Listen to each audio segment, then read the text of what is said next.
VK news, राष्ट्र के नाम।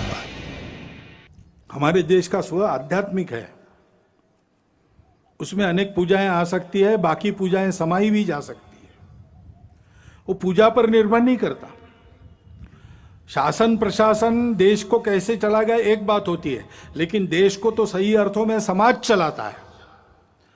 और अपने समाज का जो स्व है, वो स्व छोटी पहचानों के संकुचित अहंकार को भूलकर उनको स्वीकार करना, पहचानों को उनका पूर्ण सम्मान करना, उन सब पहचानों को आदर और विकास का अवसर मिलना, परंतु उसके अहंकार में फंसना नहीं। उससे बड़ा हम सब एक समाज है। ये संपूर्ण भारतवर्ष हमारी मातृभूमि है। राष्ट्र हमारे यहां राज्य आधारित नहीं है, नेशन स्टेट नहीं है। हमारे यहां जनपदवती भूमि, ये राष्ट्र का आधार है। जनपद यानी समाज, समाज यानी केवल भीड़ नहीं, समाज यानी एक समान लक्ष्य लेकर आगे बढ़ने वाला समूह, परस्पर आत्मीयता का संबंध रखने वाला, एक मातृभूमि का अपने आप को मानने वाला। यह भारतवर्ष व्यवस्थाओं में भी विविध था, लेकिन सदैव एक राष्ट्र रहा है।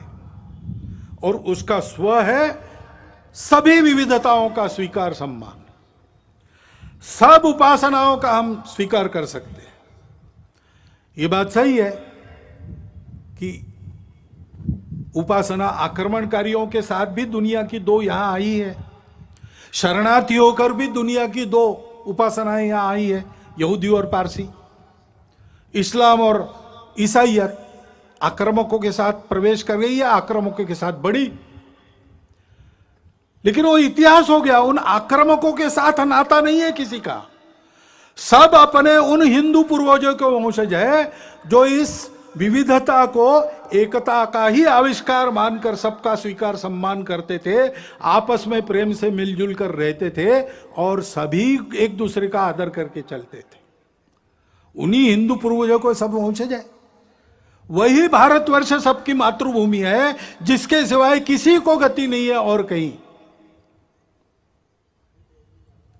और उसकी यह सबको अपना मानने वाली सा प्रथमा संस्कृति विश्ववारा, ऐसा गौरव से जिसको कहा गया है, मनुष्य में मनुष्यत्व को जागृत करने वाली उस संस्कृति का असर सब पर है। उस संस्कृति को मानकर सब पर चलना, यह सबने मान्य करना चाहिए।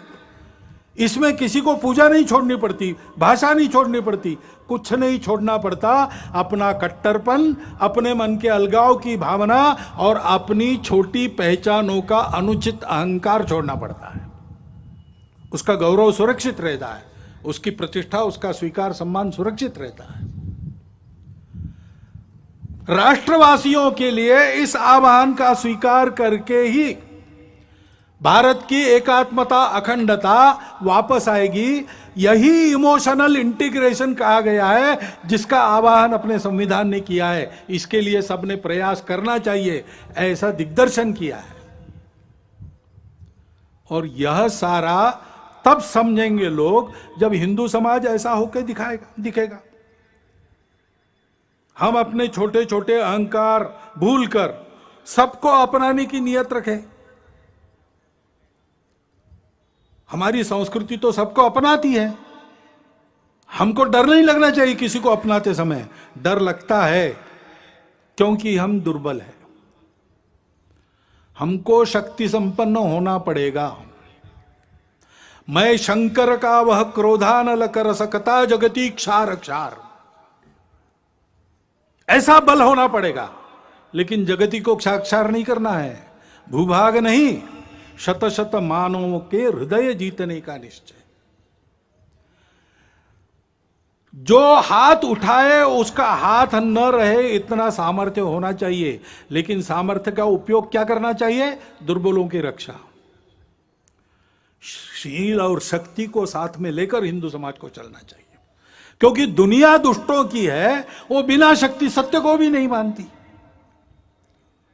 तो हिंदू समाज को अपने भेद भूलकर संगठित होना पड़ेगा, शक्ति संपन्न होना पड़ेगा। सबको समझना पड़ेगा कि इस अर्थ में हम सब हिंदू हैं। इसको समझा। इसलिए तो हमारे इतिहास में राणा सांगा के साथ अकबर से लड़े, बाबर से लड़े, हसन खां मेवाती हो गए। राणा प्रताप के साथ अकबर को टक्कर देने वाले हकीम खां सूरी हो गए। खुदा बख्शा और गौस खां जो अंतिम सांस कर झांसी की रानी और उसके वंशजों के साथ रहे, वो हो गए। पंडित राम प्रसाद बिस्मिल जी के जिगरजान दोस्त अशफाक उल्ला खान जैसे क्रांतिकारी उसी ने हमको दिए।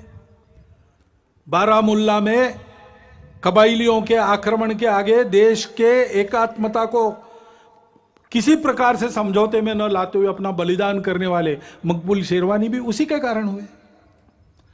अपने सेना के वीर जवानों में ब्रिगेडियर उस्मान से लेकर हवालदार अब्दुल हमीद जैसे वीर इसी के कारण हुए। इतिहास है, कभी इस्लाम आक्रामक के नाते आया, उनसे हमारा नाता नहीं है। आज हमको मुसलमान रहना भी है, हम रह सकते हैं, अपना देश उदार है।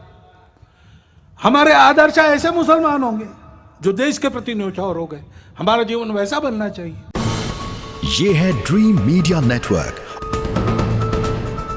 और आप देख रहे हैं देश का पहला 24/7 digital news channel VK news, राष्ट्र के नाम।